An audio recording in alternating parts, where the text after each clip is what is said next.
আসসালামু আলাইকুম। ডক্টর সোমাইয়া সিদ্দিকা আছি। আশা করি সবাই ভালো আছেন।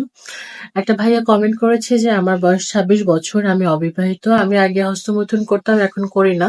কিন্তু এখন আমার সপ্তাহে ৩ থেকে ৪ বার স্বপ্নদোষ হচ্ছে। প্রতিবার ২ বার করে স্বপ্নদোষ হচ্ছে। এখন এমনকি দুপুরেও ঘুমাতে গেলে এটা হচ্ছে। তো উনার রিপ্লাই করার আগে বলে নেই, অনেকে আমার চেম্বারে আসতে চান, অনেকে আমার সাথে কথা বলতে চান। আ সমস্যার কথা বলে ট্রিটমেন্ট নিতে চান, কোন নাম্বারে যোগাযোগ করবেন সমস্যার কথা বলার জন্য? আমি নাম্বারটা একটু বলে দিই।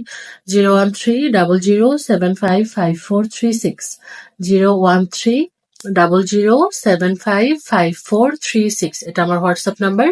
এখানে সমস্যার কথা বলে রাখবেন। এবং আমার চেম্বার হচ্ছে ঢাকা ওয়ারিতে, জয়কালী মন্দির, Al Habib complex, Evergreen homeo clinic, নিচতলায়। সকাল 11টা থেকে সন্ধ্যা 7টা পর্যন্ত আমি আছি। শুক্রবার আমার চেম্বার বন্ধ আছে। তো উনার যে সমস্যাটা উনি বলেছে যে উনার আগে হস্তমৈথুন করতো, এখন স্বপ্নদোষ হচ্ছে। কেন হচ্ছে? কারণ লং টাইম মাস্টারবেশন করার কারণে পেনিসের যে রগগুলো আছে, যে নার্ভগুলো আছে, দুর্বল হয়ে গেছে এবং কোনো কিছু না করলেও এটা মনে করতেছে যে না, এখন এই সময়টা মাস্টারবেশন করার সময়, বা এই সময়টা ধরে রাখতে পারছে না। বীর্য যখন তৈরি হচ্ছে, যখন সে নার্ভে আসতেছে, এটা অটোমেটিক আর ধরে রাখা যাচ্ছে না।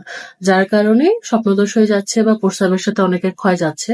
যাদের এই সমস্যাটা আছে, যে মাস্টারবেশন আগে করতেন এখন করেন না, ছেড়ে দিয়েছেন, স্বপ্নদোষ হচ্ছে বা ক্ষয় হচ্ছে, তারা কিন্তু হোমিও কিছু মেডিসিন আছে। এগুলো যদি কন্টিনিউ সেবন করতে পারেন, এই যে এরকম কিছু মেডিসিন আছে, এগুলো যদি কন্টিনিউ সেবন করতে পারেন, আল্লাহর রহমতে স্বপ্নদোষ বলেন, ক্ষয় বলেন, সবকিছুই সমাধান হয়ে যাবে এবং হরমোন লেভেলটা বাড়া শুরু করবে।